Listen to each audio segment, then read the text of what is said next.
What is up, Nuggets? It's your boy, Killer Pizza, here with a brand new video for all you rascals and rapscallions out there. Now today, I figured we'd do something very special. We would look at a diamond in the rough, in horror. A film that's often overlooked in this genre, in my opinion, that being 1982's Slumber Party Massacre, written by Rita Mae Brown and directed by Amy Holden Jones. Now, this is a film I only seen for the first time 3 months ago, but I always knew about it. I always wanted to watch it, but I never rented it as a child because I always thought with a cover like this, a title like that, my mom would just totally think I'm getting a dirty movie or something. But couldn't be further from the truth. Granted, there's a lot of nudity in this for it's an 80s slasher. This was actually written by Rita Mae Brown, who is a novelist and a feminist, and Amy Holden Jones, who's known more for her serious work. Now, correct me if I'm wrong in the comments. I believe she got her start in the business by winning a film festival in 1975 where Martin Scorsese was one of the judges. He was so impressed, he gave her a job as his assistant on the film Taxi Driver, which is one of my favorite movies. So, get your foot in where you can. Cream rises to the top. They took what should have been just a shitty 80s slasher, and they made it into one of the most classic horror films of all time, in my opinion. So, let's get to the movie. This film starts out with this girl named Trish. Her parents are leaving town, and they tell her no parties. But we're talking about the 80s, so they're going to party. She goes to school. She's at basketball practice, which is another cool thing about a female writer and director, that it's kind of girl power in this movie, where you have earlier in the film, you have a female electrician, a female mechanic, and now you got the main characters are on the varsity basketball team with a female coach. So they're out there doing their practice, and there's this new girl in town named Valerie, and she's straight up starching them out there, straight up giving them the smoke. So, game well done. They go back to shower up, and they're talking about the party that Trish is going to throw, and it's supposed to be all girls party. Her one friend's really trying to bring guys over, being all horny and shit. And then she kind of wants to bring Valerie to the party. But some of the friends are saying, this is supposed to be just our friend party, and she's the new girl, we don't like her, blah, blah, blah. So when Trish goes to invite Valerie heard it all, and she takes off, wants nothing of it. She goes home, where she spends the majority of the rest of the movie babysitting her little sister, who is funny at times but pretty obnoxious. But, good little side story. But we go back to what I feel is the main character, Trish. They're leaving school, and at this point, there was a newspaper in the opening credits that says Russ Thorne, also known as the Driller Killer, is on the loose. He escaped from prison or wherever, but nobody's aware of it. So they're leaving the school. The Driller Killer has already murdered this female electrician in a pretty fun little scene. So he's hiding out in the electrician's van. So when one of Trish's friends has to run back in school to grab some books or something, the Driller Killer follows her in. He chases her all around this place, cuts her open with his big ass drill. He carries this drill with probably a good 2.5 feet bit on the end of it. Pretty cool weapon for a slasher, but he cuts her up on the shoulder. She takes off running into the school.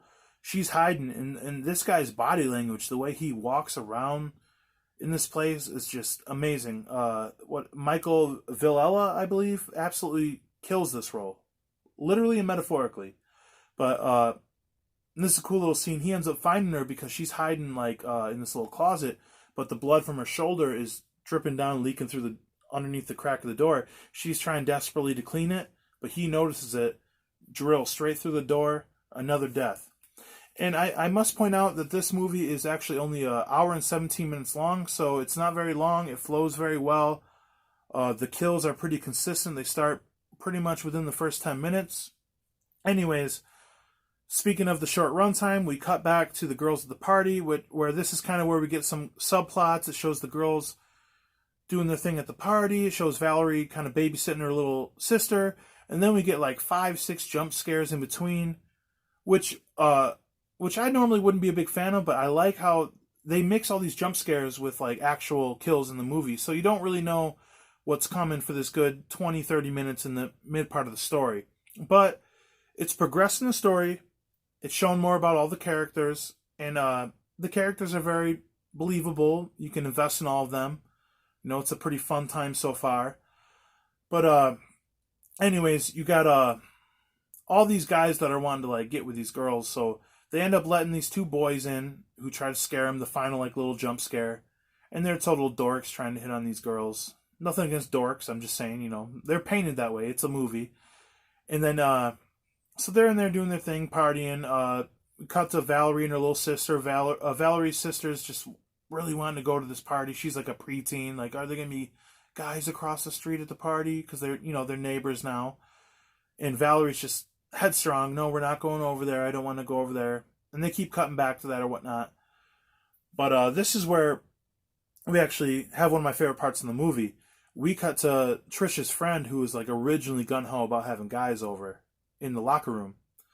And she's in the car making out with her boyfriend. They're getting a little hot and heavy. And she's like, we can't do this here. And he says, maybe we'll go to my house. Oh, I can't go to your house. Trish would kill me. This is supposed to be girls' night. But he talks her into it. She goes in and says, hey, Trish, we're just going to go have a beer real quick. And one of the friends says, don't you want a margarita? And Trish is like, nah, she wants a beer. All like cold as fuck. Just like, man, you going to bail on us? Bail on us. So then in this time, the girl goes back to the car to meet her boyfriend. And in this time, the driller killer came in and fucking cut him right in the throat. So when she gets in the car and she says, oh, it's all go, she goes to kiss him right in the cheek. That little touch he has a decapitated head, and that little somehow stayed on his neck, but that one little kiss just knocks his whole head over off his shoulders. And it's so gory and sweet. And right when she screams is right when they hit the blender for the margarita, so they can't hear the scream. But across the street, Valerie's little sister hears it, so she's really wanting to go to the party. So they eventually go over there. Or no, I should say, let me backtrack. Because they actually, at Trish's, don't know that there's a killer yet. And we're almost a good hour into the movie. So they ordered a pizza earlier. By the time they open the door for the pizza delivery guy who shows up after all this, when they open it, he has 2 giant holes in his eyes from the drill. He's dead. And he just falls into the house dead. Everyone starts screaming. The guys drag the body in. And they lock all the doors, and they're terrified. So then at this point, Valerie comes back over to kind of check on them. Doesn't see much. And then also, actually this happens first, I'm sorry. Funny moment that the girls go to send all the guys, the 2 guys out to run to Valerie's house. And it's kind of a transition point because it's at the time where Valerie's going over there, I believe. But these guys look so terrified to go. And the one guy, Trish is hyping him up. He looks so scared. And then he cuts to the other guy. And he's got the 2 other girls. And they're just smooching on his cheeks and rubbing his shoulders and his body. Like, you got this, you got this. You just see this big shit-eating grin come on his face. Like, damn right I got this. So these 2 guys take a run for it to Valerie's. They both get killed instantly. In a movie that has a lot of, like, off-screen kills, when the first guy gets it in the garage, he takes a fucking drill straight through the shoulder, and it's gory as fuck. And then the second guy goes to run to Valerie's by the time she's back, but she's pretty tight because she's just in the back room watching a horror movie, so she can't hear him pounding on the door. The driller killer comes up, they fight a little bit. I swear this driller killer stabs this guy like 20 times in the chest. Gory ass shit. 2 really gory kills in a row for a movie that doesn't really have like very graphic gore. But anyways, so to get back to the movie, Valerie and her little sister finally both go into the house, and this is at the point where the girls are hiding upstairs terrified. They hear them downstairs, but they don't make a move to help them. They're just too scared themselves. So one of the girls who got killed earlier in the film got shoved into the refrigerator. And they got this cool little angle where, like, Valerie's sister's like, hey, can I have a beer? I'm old enough for a beer, and goes to open the door, and you see the body kind of fall out. And then Valerie comes up, shuts the door. No, no, no. She goes for it again. Body falls back out again. No, no, no. But then when they go to leave, her sister runs back. Oh, haha, I'm going to get a beer.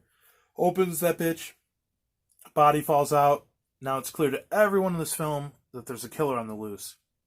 Now this is where the movie turns up into its final gear. This is where it gets really crazy. This is where I normally don't like to give spoilers, but the driller killer climbs in silently through the upstairs window while these girls are like talking a game plan. He comes right in, kills a girl while the other one runs, and we're in pure chaos now. They get downstairs, they start fighting Trish and the killer, and this is one of the craziest parts of the movie in my opinion, because like I gotta give it up to the actor that did this. I think Michael Vallella, who played Russ Thorne, aka the driller killer. Apparently this guy was a method actor, and he wouldn't talk to any of the women on set that he was going to kill. So like he would just stand in the corner, greasing up his drill, or like hiding in the bushes. That's what they said in the special features I watched a long time ago. But like it shows, because he wanted like them to be screaming like legit, like when he seen him for the first time. So this scene is really crazy where he's really good. He's got these crazy eyes. He's walking over at Trish and he says these classic lines where he tells her, You're all beautiful. You're beautiful. He says, I love you. It takes a lot of love to do something like this to somebody. So like that's a pretty fucked up thing to say to somebody before you kill him. So he loves all the people he kills. Crazy shit. Like you don't see a main killer like this too often who's like this. You'd have to see the movie to understand. Like when you look in the eyes, no one's home. The guy is crazy. He's very believable. Does an incredible job. So this turns into an all-out frenzy pretty much, and we cut to the final scene where another little funny moment. Trish comes running up with Valerie is in the basement this time. She comes running up with a handsaw to try to fight the driller killer, but it's plugged into an extension cord, so when she makes it up the stairs, the cord hits and she falls back down, but she finds a machete. Yep. So she goes outside and has a final showdown with the driller killer with a fucking machete. Now, as you can see from this cover, a lot of like the subliminal stuff they're saying is like his drill is almost like representing his penis or whatnot. So in this scene when they're face to face, he's backing down with her with a big drill right here, and she takes that machete and just cuts the drill in half. And the look on his face is like his shit really just got cut off. And then, total shocker, we go into like one of the goriest, violent scenes right here. I did not see this coming. Granted, there was a couple gory ones before. This gets really bloody, really gory at the end. I'm not going to give away the end. It's fucking badass. It's well worth the watch.